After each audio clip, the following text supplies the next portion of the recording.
Hello students, आज का new topic है method of charging of body. हालांकि इस टॉपिक को हमें इलेक्ट्रोस्टैटिक के फर्स्ट चैप्टर में ही पढ़ना था, जो हम लोग प्रॉपर्टीज ऑफ इलेक्ट्रिक चार्ज के बाद पढ़ते। लेकिन हम लोग इस टॉपिक को कैपेसिटर वाले चैप्टर में पढ़ेंगे। कैपेसिटर वाले चैप्टर को स्टार्ट करने से पहले इस टॉपिक को पढ़ने का मेन उद्देश्य यह है क्योंकि इसके अंतर्गत जो टॉपिक है दो, वो है चार्जिंग बाय कंडक्शन और चार्जिंग बाय इंडक्शन। इसका ज़्यादातर यूज इसी कैपेसिटर वाले चैप्टर में होगा, तो इसलिए इस टॉपिक को हम यहाँ स्टडी करेंगे, डिटेल में जानेंगे कि किसी बॉडी को कैसे चार्ज किया जाता है। अब वो बॉडी चाहे कंडक्टिंग बॉडी हो चाहे नॉन कंडक्टिंग हो, तो किसी भी बॉडी को चार्ज करने का तीन प्रोसेस है। पहला है चार्जिंग बाय फ्रिक्शन, दूसरा है चार्जिंग बाय कंडक्शन और तीसरा है चार्जिंग बाय इंडक्शन। तो पहला टॉपिक देखते हैं, charging by friction. Charging by friction के लिए हम दो बॉडी को एक दूसरे से रब करेंगे, यानी दो डिफरेंट बॉडी होंगे सुटेबल। अब उन दो सुटेबल डिफरेंट बॉडी को जब एक दूसरे से रब करेंगे तो किसी एक बॉडी का फ्री इलेक्ट्रॉन दूसरे बॉडी पर शिफ्ट कर जाता है, जिसकी वजह से एक बॉडी जो इलेक्ट्रॉन लॉस किया है वो पॉजिटिवली चार्ज हो जाएगा और जो इलेक्ट्रॉन गेन किया है वो निगेटिवली चार्ज हो जाएगा। और इस तरह दोनों बॉडी पर जो चार्ज का अमाउंट होगा वह इक्वल होगा, लेकिन नेचर अपोजिट होगा। तो इसी प्रोसेस को हम लोग चार्जिंग बाय फ्रिक्शन कहते हैं। जैसे when glass rod is rubbed with silk cloth, यदि हम ग्लास रॉड को सिल्क क्लॉथ से रब करें तो हम ये देखते हैं कि ग्लास रॉड जो है वो अपना इलेक्ट्रॉन लॉस कर देता है, यानी वो पॉजिटिवली चार्ज बॉडी हो जाता है। और उसी सेंस में सिल्क क्लॉथ इलेक्ट्रॉन गेन करता है तो वो निगेटिवली चार्ज हो जाता है। तो इस तरह जब हम ग्लास को सिल्क रॉड से रब किए तो ग्लास पॉजिटिव चार्ज हो गया और सिल्क क्लॉथ निगेटिव चार्ज हो गया। इसी तरह डिफरेंट डिफरेंट मटेरियल को भी हम रब करेंगे तो किसी पर पॉजिटिव और किसी पर निगेटिव आएगा। लेकिन अब हम कैसे जानेंगे कि किस पर पॉजिटिव और किस पर निगेटिव आएगा? तो ये जो प्रोसेस है वो हम लोग रब करके ही देख सकते हैं। तो इसको समझने के लिए एक सीरीज तैयार किया गया, जिसको हम इलेक्ट्रोस्टैटिक सीरीज के रूप में जानते हैं। इस सीरीज के अंतर्गत हम लोग डिफरेंट मटेरियल वाले बॉडी को जब हम लोग रब करेंगे, दो डिफरेंट मटेरियल सुटेबल बॉडी को हम रब करेंगे तो किस पर पॉजिटिव और किस पर निगेटिव आएगा ये आसानी से दे सकता है। तो इस सीरीज के अंतर्गत हमने कुछ इंपॉर्टेंट बॉडी को ऐड किया है, जिससे हम ये पता लगा पाएंगे कि कौन बॉडी पॉजिटिव होगा और कौन निगेटिव होगा जब हम इन दोनों को एक दूसरे से रब करेंगे। तब सीरीज के अंतर्गत कुछ मटेरियल है, जैसे platinum, rubber, ebonite, carbon, nickel, plastic, cotton, silk, nylon, hair और फर, वूल, ग्लास। ये कुछ इंपॉर्टेंट मटेरियल को मैंने ऐड किया एक सीक्वेंस में। ये सीक्वेंस ये रिप्रेजेंट करता है कि जब किसी अपर वाले बॉडी को जब हम लोअर वाले बॉडी से रब करेंगे तो वैसी स्थिति में अपर वाला बॉडी निगेटिव चार्ज कंटेन करेगा with respect to their lower body. जैसे रबर को इबोनाइट रॉड से रब करेंगे तो रबर पर निगेटिव चार्ज आएगा, इबोनाइट पर पॉजिटिव चार्ज। या रबर को अगर हम प्लास्टिक से रब करें तो रबर निगेटिव, प्लास्टिक पॉजिटिव। या रबर को हम ग्लास से रब करें तो रबर निगेटिव और ग्लास पॉजिटिव होगा।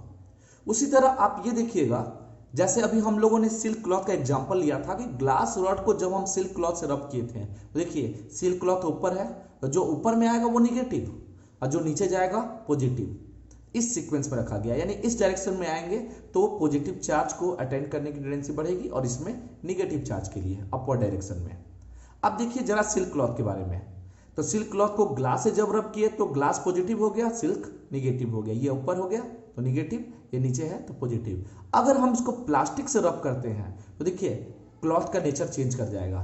अब हम लोग देखते हैं कि प्लास्टिक के नीचे सिल्क है तो अब इस पर पॉजिटिव चार्ज आता है और इस पर निगेटिव चार्ज आता है। तो यानी कि सेम मटेरियल को डिफरेंट डिफरेंट बॉडी से रब करेंगे तो कोई जरूरी नहीं है कि जो नेचर ऑफ चार्ज होंगे वो हमेशा आइडेंटिकल ही होंगे। जैसे हम लोगों ने सिल्क क्लॉथ पर देखा कि जब प्लास्टिक से रब किए तो सिल्क पर पॉजिटिव चार्ज आया, प्लास्टिक पर निगेटिव, लेकिन जब ग्लास से रब किए तो सिल्क हो गया निगेटिव और ग्लास हो गया पॉजिटिव। तो ये सीक्वेंस है, ध्यान में रखिएगा, इसको बोलते हैं इलेक्ट्रोस्टैटिक सीरीज। नेक्स्ट मेथड है चार्जिंग बाय कंडक्शन। इस प्रोसेस के अंतर्गत हम लोग किसी अनचार्ज न्यूट्रल कंडक्टिंग बॉडी को फिजिकली कांटेक्ट में रखते हैं चार्ज्ड कंडक्टिंग बॉडी की। तो वैसी स्थिति में चार्ज बॉडी से अनचार्ज बॉडी की ओर चार्ज का ट्रांसफर होगा, चार्ज शेयर करेंगे और ये तब तक ट्रांसफर या शेयर होते रहता है जब तक कि दोनों पर जो मौजूदा पोटेंशियल है वो दोनों इक्वल ना हो जाए। कहने का अर्थ ये है कि जब हम लोग किसी कंडक्टिंग बॉडी को चार्जिंग बाय कंडक्शन से चार्ज करते हैं तो वैसी स्थिति में जो चार्ज का ट्रांसफर है वह तब तक होते रहता है अनचार्ज बॉडी की ओर जब तक कि दोनों बॉडी का पोटेंशियल इक्वल ना हो जाए। अब हम एग्जाम्पल के रूप में इस प्रोसेस को समझने के लिए दो कंडक्टिंग आइडेंटिकल स्फेरिकल बॉडी लेते हैं जिसमें बॉडी ए जो है वह चार्ज है। सपोज इस पर चार्ज Q प्रेजेंट है और बॉडी बी जो है वो न्यूट्रल है। अब हम इन दोनों को कंडक्टिंग वायर से कांटेक्ट में रख देते हैं या एक दूसरे को कांटेक्ट में रखते हैं। तो वैसी स्थिति में बॉडी ए पर जो मौजूदा इलेक्ट्रॉन होगा बॉडी बी की ओर ट्रांसफर होगा और ये ट्रांसफर तब तक होता है जब तक कि दोनों का पोटेंशियल इक्वल ना हो जाए, यानी इलेक्ट्रिक लेवल इक्वल ना हो जाए। तो यदि अगर दोनों बॉडी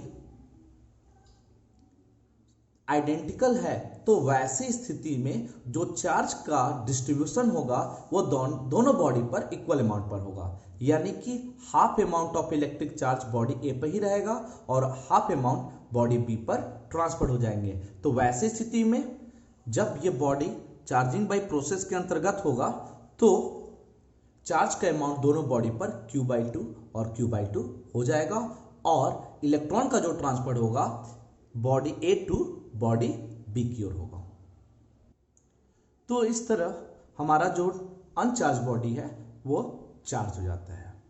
ध्यान देने वाली बात यह है कि चार्जिंग बाय कंडक्शन के अंतर्गत अनचार्ज बॉडी भी same nature of charge contain करता है जो चार्ज बॉडी कंटेन किया। कहने का मतलब यह हुआ कि यदि बॉडी ए निगेटिव था तो बॉडी बी भी निगेटिव होगा। लेकिन यदि अगर अनचार्ज बॉडी और चार्ज बॉडी का शेप अलग अलग हो तो वैसी स्थिति में जो चार्ज का डिस्ट्रीब्यूशन होगा वह अलग अलग अमाउंट पर होगा और उसे हम पोटेंशियल को इक्वल करके कैलकुलेट कर सकते हैं, जिसको हम आगे के एग्जाम्पल में समझेंगे। इसी तरह का एक नेक्स्ट एग्जाम्पल है, यदि एक स्फेरिकल कंडक्टिंग बॉडी जिस पर चार्ज +Q है और दूसरा अनचार्ज कंडक्टिंग बॉडी B है, अगर हम इसको मेटालिक वायर से कनेक्ट करते हैं तो ऐसी स्थिति में जो इलेक्ट्रॉन का ट्रांसफर होगा वह पहले वाले सिचुएशन के अपोजिट होगा, यानी कि यह इलेक्ट्रॉन का जो अब ट्रांसफर होगा वह बॉडी B से बॉडी A की ओर होगा। यहां पर पॉजिटिव चार्ज जो होगा वो B पर तो होगा by the process of conduction after sharing, यानी कि दोनों पर जो चार्ज होंगे वो पॉजिटिव ही होंगे और वो अगर बॉडी आइडेंटिकल होगा तो जो और चार्ज जितना प्रेजेंट है, अगर सपोज Q है तो वो Q/2 दोनों बॉडी पर आ जाएगा जब दोनों बॉडी आइडेंटिकल हो। तो ऐसी स्थिति में इलेक्ट्रॉन अनचार्ज बॉडी से चार्ज बॉडी की ओर ट्रांसफर होगा। कैसे, उसे समझते हैं। देखिए, ये अनचार्ज बॉडी है। अनचार्ज बॉडी का मतलब कि इक्वल नंबर ऑफ पॉजिटिव और equal number of negative charge ये बॉडी कंटेन करता है। तो वैसी स्थिति में पॉजिटिव और निगेटिव चार्ज इक्वल होने के साथ हम ये समझ पाए कि इस पर जो निगेटिव चार्ज है वो बॉडी ए की अपेक्षा ज्यादा है, क्योंकि बॉडी बी जो है वो डिफिशियंसी ऑफ इलेक्ट्रॉन है, पॉजिटिव चार्ज बॉडी है, यहाँ इलेक्ट्रॉन की कमी है और यहाँ इसके रिस्पेक्ट में जो पॉजिटिव और निगेटिव है वो इक्वल है, यानी कि इसके रिस्पेक्ट में यहाँ पर निगेटिव चार्ज ज्यादा है। तो वैसी स्थिति में इलेक्ट्रॉन बी से ए की ओर ट्रांसफर होगा और ये इलेक्ट्रॉन तब तक ट्रांसफर होगा जब तक कि दोनों बॉडी का पोटेंशियल इक्वल ना हो जाए। तो जब पोटेंशियल इक्वल हो जाएगा तो दोनों पर जो चार्ज है वो हाफ हाफ अमाउंट पर शेयर हो जाएगा, डिस्ट्रीब्यूट हो जाएगा। लेकिन यही अगर स्थिति दो डिफरेंट शेप वाले बॉडी के बारे में सोचें तो यहां जो चार्ज का अमाउंट होगा वह अनइक्वल होगा। अनइक्वल होने का कारण है कि दोनों का रेडियस अलग अलग है, शेप अलग अलग है, तो चार्ज का अमाउंट अलग अलग होगा और उसे कैलकुलेट हम उसी तरह करेंगे पोटेंशियल को इक्वल करके। अब हम समझते हैं कि दो डिफरेंट शेप वाले बॉडी पर चार्ज अलग अलग कितने अमाउंट पर शेयर होंगे, डिस्ट्रीब्यूट होंगे during the charging of conduction. तो अब हम इसे एक टॉपिक के रूप में डाल दिया, calculation of the transferring of charge during charging of conduction. यानी कि हमने दो बॉडी ले रखा है, एक बॉडी स्फेरिकल बॉडी जिसका रेडियस r1 और दूसरा स्फेरिकल बॉडी जिसका रेडियस r2, और दोनों को हमने इंसुलेटिंग स्टैंड पर प्लेस कर दिया। बॉडी बी न्यूट्रल है और बॉडी ए चार्ज क्यू कंटेन किया हुआ है। तो न्यूट्रल है, इसका मतलब चार्ज बी बॉडी पर 0 है। जब हम इन दोनों को हम एक दूसरे के साथ कांटेक्ट में रखेंगे या कनेक्टिंग वायर से कनेक्ट करेंगे तो वैसी स्थिति में दोनों का चार्ज ट्रांसफर होगा। दोनों पर चार्ज ट्रांसफर तब तक होगा जब तक कि पोटेंशियल इक्वल ना हो जाए। तो potential becomes equal when both are kept in contact. तो मैंने ए वाले बॉडी का पोटेंशियल भी कंसीडर किया और बी वाले बॉडी का पोटेंशियल भी कंसीडर किया। तो हम लोग पढ़ चुके हैं पोटेंशियल वाले चैप्टर में कि किसी स्फेरिकल सेल के सरफेस पर जो पोटेंशियल होता है, यानी उस बॉडी का जो पोटेंशियल होता है 1/4πε0 Q/r होगा। r उस बॉडी का रेडियस है। तो सपोज दैट इस बॉडी पर जो मौजूदा चार्ज हो गया ट्रांसफर के बाद, जब कांटेक्ट किया तो चार्ज अलग अलग हो गया। तो सपोज दैट इस पर जो चार्ज आया वो suppose Q1 amount of charge आया और इस पर जो चार्ज आया वो Q2 अमाउंट ऑफ चार्ज आया। तो हम लिख सकते हैं, फॉर्मूला पर बैठा दिए 1/4πε0 Q1/r फॉर बॉडी ए और बॉडी बी के लिए 1/4πε0 Q2/r2। ये दोनों रिजल्ट्स कैंसिल आउट होगा। तो इस तरह Q1 और Q2 का जो रेशियो होगा वह रेडियस के रेशियो के इक्वल होगा। तो अगर हमें सेकेंड बॉडी पर चार्ज निकालना हो तो वैसी स्थिति में R2/R1 इंटू Q1 हो जाएगा। यहां पर Q1 और Q2 का जो सम है वह बॉडी ए पर जो मौजूदा चार्ज Q था वो उसके इक्वल होगा, Q1 plus Q2 is equal to Q। तो अब हम इस रिलेशन का यूज करके हम किसी अनचार्ज बॉडी पर जो डिफरेंट रेडियस वाले स्फेरिकल बॉडी है उस पर मौजूदा चार्ज प्राप्त कर सकते हैं।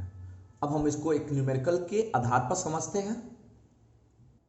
न्यूमेरिकल को स्टडी करने से पहले हम लोग ये देख ले, यदि इन दोनों का रेडियस इक्वल हो तो ये वैल्यू कैंसिल आउट हो जाएगा। तो दोनों पर जो चार्ज होगा वो सेम अमाउंट पर होगा, यानी कि चार्ज जब सेम अमाउंट पर होगा तो वो चार्ज इस Q का दो पार्ट हो जाएगा, यानी Q/2 Q/2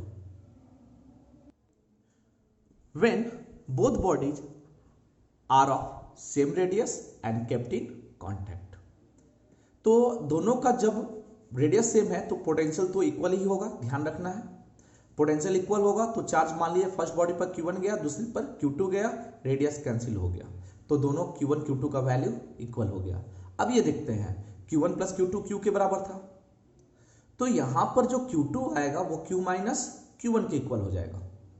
तो अब हम इस Q2 के वैल्यू को इस इक्वेशन में प्लेस करते हैं। जब इस इक्वेशन में प्लेस करेंगे तो Q1 is equal to Q2 की जगह रख दे रहे हैं Q माइनस Q1। तो जब हम इसको सॉल्व करेंगे तो Q1 is equal to Q by 2 and Q2 is equal to भी Q बाई 2 प्राप्त हो जाएगा। तो hence we can say that equal charges are distributed on both bodies when two identical shape of the bodies are make in contact with each other.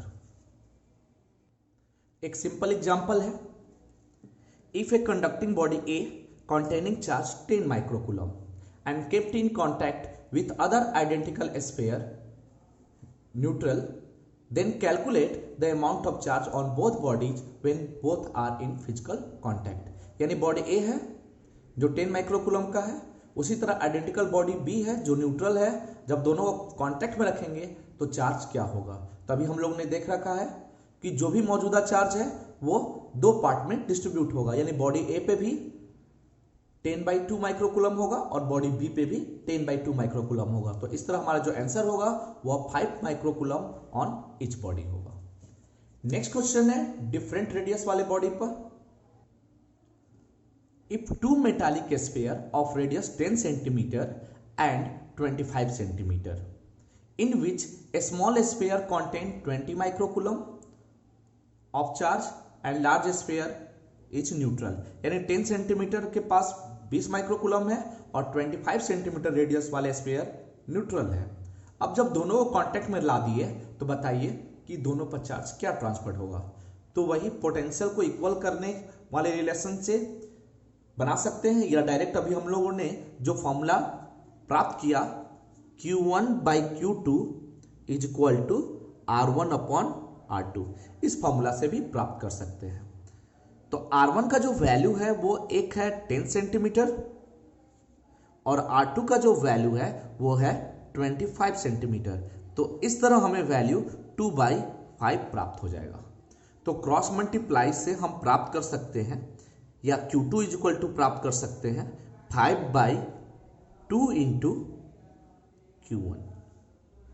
अब हम ये देख रहे हैं कि ये जो बॉडी पर जो नेट चार्ज है, एक पर तो 0 है और दूसरे पर चार्ज क्या था 20 माइक्रोकूलम, यानी टोटल चार्ज कितना था 20।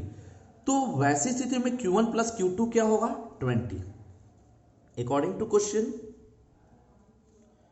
Q1 plus Q2 is equal to 20 microcoulomb 10 power minus 6.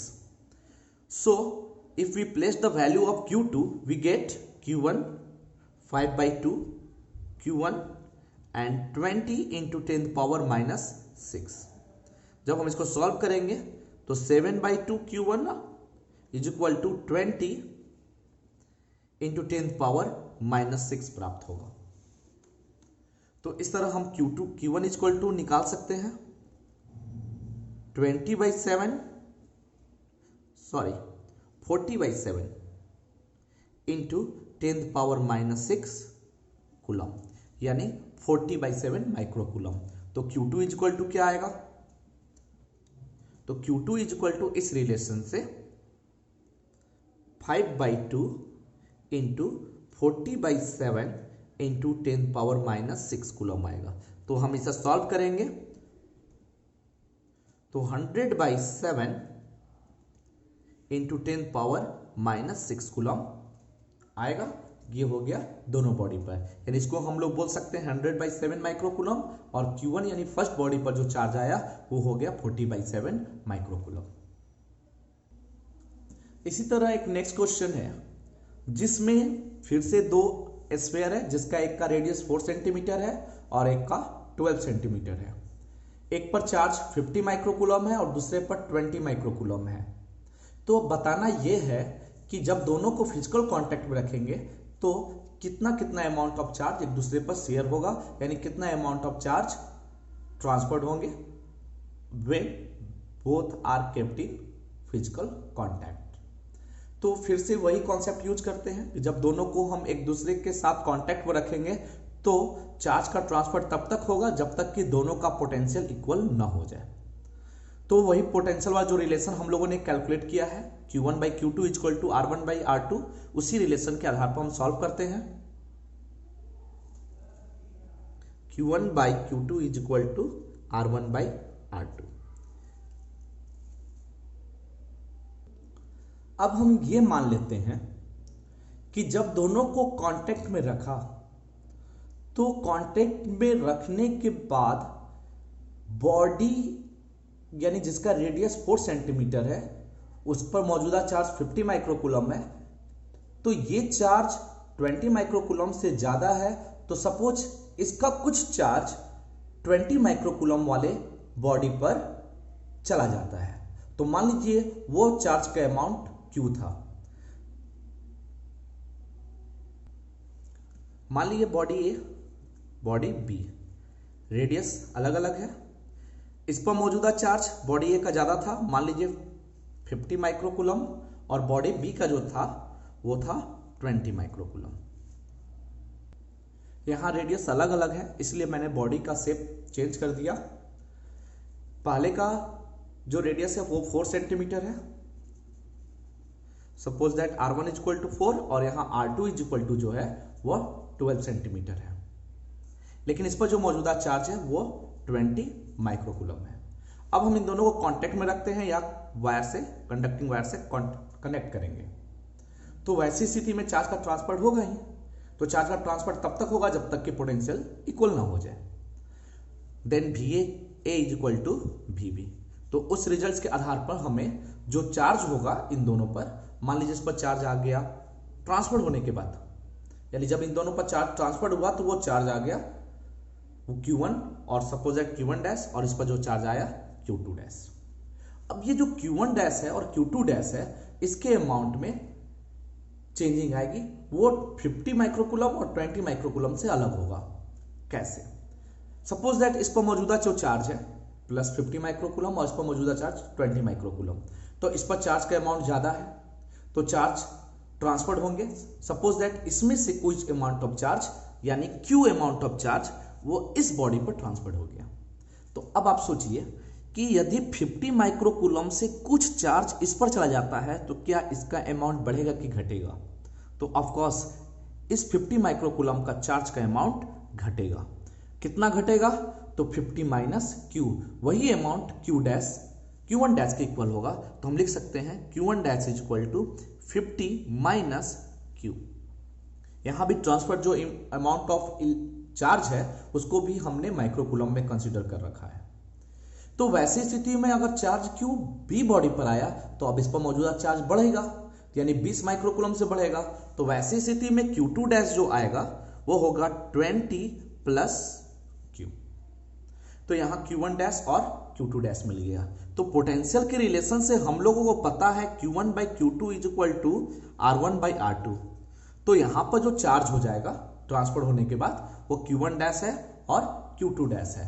तो अब हम लिख सकते हैं 50 minus Q upon 20 plus Q is equal to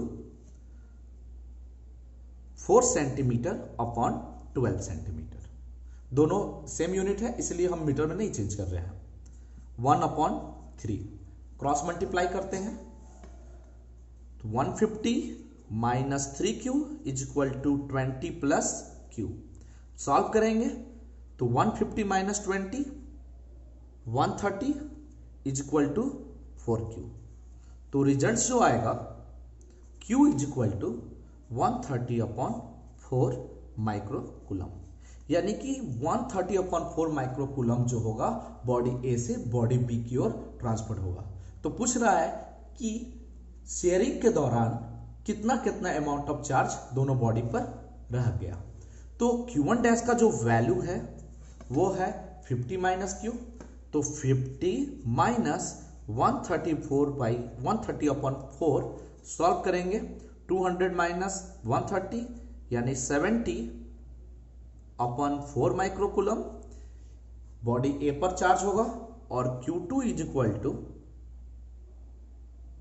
20 plus Q था देखिए 20 प्लस क्यू था तो क्यू के वैल्यू को फिर से यही रखेंगे 130/4, सॉल्व करेंगे तो हो गया 80 और प्लस 130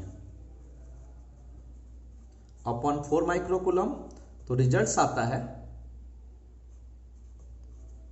210/4 माइक्रोकूलम। आप इसको सॉल्व भी कर सकते हो, ये हो जाएगा 35/2 माइक्रोकूलम और ये हो जाएगा 105/2 माइक्रोकूलम। तो इस तरह हमारा इन दोनों बॉडी पर चार्ज आ गया। तो मैंने उसी सोल्यूशन को यहाँ नोट्स के रूप में फिर से कॉपी कर लिया है उसी फॉर्म में, तो यहाँ से आप नोटबुक पर कॉपी कर सकते हैं। नेक्स्ट टॉपिक है चार्जिंग बाय इंडक्शन। इस मेथड और प्रोसेस के दौरान हम किसी अनचार्ज बॉडी को, चाहे वो कंडक्टिंग हो या नॉन कंडक्टिंग बॉडी हो, उसको हम लोग चार्ज कर पाते हैं। तो इस मेथड से चार्ज करने के लिए हमने सिंपली उस बॉडी को चार्ज बॉडी के काफी क्लोजली रखना है, इस तरह रखना है कि दोनों के बीच में कोई फिजिकल कांटेक्ट ना बन पाए। तो जब इन दोनों के बीच में कोई फिजिकल कांटेक्ट नहीं होगा तो चार्ज बॉडी की वजह से न्यूट्रल बॉडी पर, यानी जिस पर इक्वल अमाउंट ऑफ पॉजिटिव और निगेटिव चार्ज होते हैं, वो एक दूसरे से सेपरेट हो जाएंगे।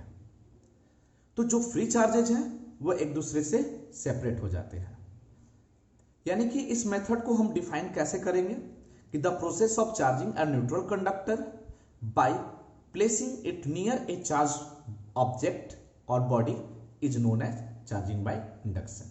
यानी चार्जिंग बाय इंडक्शन में क्या होता है, किसी कंडक्टिंग या नॉन कंडक्टिंग बॉडी को चार्ज बॉडी के नजदीक लाकर प्लेस करने पर उस पर जो चार्ज आएगा, यही प्रोसेस चार्जिंग बाय इंडक्शन होता है। हालांकि इस प्रोसेस में हम लोग अर्थ का कनेक्शन का यूज करते हैं। जैसे इसको हम 4 स्टेप में समझ पाते हैं। जैसे स्टेप फर्स्ट में मैंने एक स्फेरिकल बॉडी ए रखा है जिस पर charge suppose that Q amount पर प्रेजेंट है। अब दूसरा बॉडी जो है न्यूट्रल है, जो इससे काफी दूर है, केप्ट सेपरेट अवे। तो इस तरह इतना दूर रखे हैं कि इसके इलेक्ट्रिक इफेक्ट से अवे हो, यानी कि इसके रीजन से दूर हो कि इसका कोई भी इफेक्ट अभी ना हो। लेकिन जब हम इस बॉडी के क्लोजली रखेंगे, यानी इसके इलेक्ट्रिक फील्ड के रीजन में रखेंगे, तो ये बॉडी, इस पर जो मौजूदा चार्ज है इक्वल अमाउंट ऑफ पॉजिटिव और निगेटिव, उस पर फोर्स एक्सपीरियंस करेगा। तो निगेटिव चार्ज जो होगा वह इसके अपोजिट फेस पर एक्युमुलेट होंगे और पॉजिटिव चार्ज जो होंगे वह फार अवे फेस पर होंगे। तो ये positive charge due to electrostatic force of repulsion और इस सरफेस पर आने का रीजन है due to electrostatic force of attraction. यदि अगर दूसरे से दूर था तो इन पर पॉजिटिव और निगेटिव एक दूसरे के साथ ही था और इसका कोई इफेक्ट इस पर नहीं था, तो ये साथ में बना रहेगा। लेकिन जैसे ही इसे इलेक्ट्रिक फील्ड के रीजन में रख देंगे इस बॉडी के, तो ये पॉजिटिव और निगेटिव एक दूसरे से सेपरेट हो जाएंगे।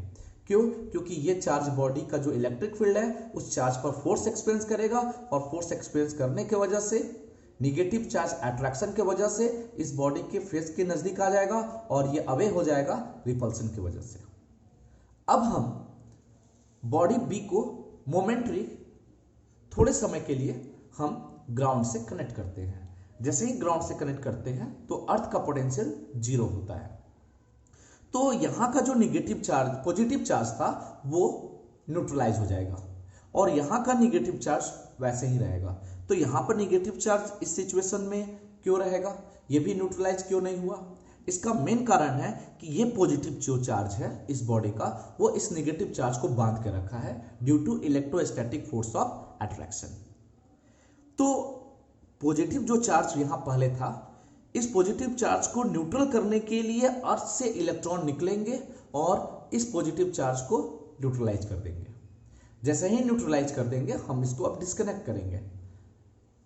तो मोमेंटरी कनेक्ट करने के बाद हम इसको जब डिस्कनेक्ट करेंगे तो चार्ज तो अभी इसी के रूप में रहेगा जब एक दूसरे के क्लोजली रखेंगे, लेकिन जैसे ही हम इन दोनों को एक दूसरे से काफी दूर ले जाते हैं, जस्ट लाइक दैट, तो ये जो मौजूदा चार्ज है वो अब इलेक्ट्रोस्टैटिक फोर्स ऑफ अट्रैक्शन से टूट जाएगा, यानी कि अब इस पर फोर्स ऑफ अट्रैक्शन नहीं लगेगा दूर होने की वजह से, तो ये चार्ज इसके सरफेस पर फैल जाएगा। और ये क्यों फैलेगा? तो due to electrostatic force of repulsion, ये सारे चार्ज एक दूसरे को रिपेल करेंगे जिसकी वजह से ये सरफेस पर फैल जाएगा और ये बॉडी निगेटिवली चार्ज हो जाएगा। तो ऐसी स्थिति में हम लोगों ने देखा कि जब हम कोई बॉडी को चार्ज करते हैं due to the charging by induction, तो जो न्यूट्रल बॉडी चार्ज होता है वो अपोजिटली चार्ज होता है। अब यहां पर जो चार्जिंग का जो अमाउंट है, यानी चार्ज का जो अमाउंट है, वो डिपेंड करता है बॉडी के नेचर पर कि वो बॉडी मैंने कैसा ले रखा है, कंडक्टिंग है या इंसुलेटिंग है या नॉन कंडक्टिंग है, तो वो उसका डाइलेक्ट्रिक कांस्टेंट कितना है, वो चार्ज का अमाउंट डाइलेक्ट्रिक कांस्टेंट पर डिपेंड करेगा। जैसे अगर हम नॉन कंडक्टिंग के लिए अमाउंट ऑफ चार्ज निकाले तो उसका जो रिजल्ट दिया गया है Q dash is equal to Q into 1 minus 1 by K. के जो है डाइलेक्ट्रिक कांस्टेंट है और Q डैश जो है वो इंड्यूस्ड चार्ज है किसी कंडक्टिंग या नॉन कंडक्टिंग बॉडी पर, और Q जो है इंड्यूसिंग चार्ज है। ये इंड्यूस्ड चार्ज और इंड्यूसिंग चार्ज क्या हुआ? तो इंड्यूस्ड चार्ज जो हुआ न्यूट्रल बॉडी पर चार्ज जो इसके वजह से, यानी चार्ज बॉडी की वजह से आया, तो ये इंड्यूस्ड चार्ज कहलाएगा, यानी बॉडी बी पर जो मौजूदा चार्ज आया वो इंड्यूस्ड चार्ज आया, और ये जो चार्ज बॉडी ए पर था उसको हम लोग इंड्यूसिंग चार्ज कहेंगे, क्योंकि यही चार्ज इसको इंड्यूस करने में हेल्प कर रहा है। तो बॉडी ए पर मौजूदा charge inducing charge, body B पर जो चार्ज आएगा उसको हम लोग इंड्यूस चार्ज कहेंगे। तो इस तरह इंड्यूस चार्ज जो होगा किसी बॉडी पर वह inducing charge into 1 minus 1 by के इक्वल होगा, जो के जो है वो एक डाइलेक्ट्रिक कांस्टेंट है। अगर मेटल और कंडक्टर की बात करें तो के का वैल्यू इन्फिनिटी होता है, तो जब इन्फिनिटी यहां रखेंगे तो 1 बाई इन्फिनिटी 0, तो result Q dash is equal to Q, यानी कि इंड्यूस चार्ज और इंड्यूसिंग चार्ज दोनों एक दूसरे के इक्वल होंगे। यानी कि जब हम किसी कंडक्टिंग अनचार्ज बॉडी को क्लोजली रखते हैं कंडक्टिंग चार्ज बॉडी के, तो चार्ज जो इंड्यूस्ड होता है अनचार्ज बॉडी पर वो इक्वल अमाउंट पर होता है। यानी कि यदि हमने बॉडी ए कंडक्टिंग माना जिस पर चार्ज Q था और बी न्यूट्रल था वो भी कंडक्टिंग था, जब इसके इलेक्ट्रिक फील्ड में इसके क्लोजली रखेंगे जस्ट लाइक दैट, तो इस पर जो चार्ज आएगा वही अमाउंट ऑफ चार्ज आएगा जो इस बॉडी पर प्रेजेंट था, सिर्फ नेचर अपोजिट होंगे। लेकिन तो इस तरह लिख सकते हैं, during charging by induction the induced charge on conducting body are equal to the magnitude of inducing charge. एक क्वेश्चन है, if dielectric constant of a body, एक बॉडी है जिसका डाइलेक्ट्रिक कांस्टेंट 6 है, यानी 6 है, यानी ये नॉन कंडक्टिंग बॉडी हुआ। अब ये क्या किया गया है, प्लेस्ड रखा गया है near the charge conductor of 20 microcoulomb, जिस पर चार्ज 20 माइक्रोकूलम है। तो बताइए कितना चार्ज इंड्यूस्ड होगा? तो इसी फॉर्मूला के आधार पर रखेंगे। इंड्यूस्ड चार्ज जो होता है Q dash is equal to Q into 1 minus 1 by K. तो Q था 20 माइक्रोकूलम और ये वैल्यू 1/6, सॉल्व करते हैं तो 20 इंटू 5/6, दिस बिकम्स 50/3 माइक्रोकूलम। तो इस तरह 50/3 माइक्रोकूलम उस बॉडी पर इंड्यूस्ड होगा। तो इस तरह हम लोगों का method of charging of body complete हुआ। अब हम लोग कैपेसिटर चैप्टर को स्टार्ट करेंगे और उस चैप्टर के अंतर्गत जो पहला टॉपिक है behaviour of conductor in electric field, तो इस टॉपिक को हम नेक्स्ट वीडियो में डालते हैं। वीडियो काफी लंबा हो गया है, तो इसे हम लोग कल स्टडी करेंगे, behaviour of conductor in electric field. यहाँ से हमारा कैपेसिटर चैप्टर स्टार्ट होता है।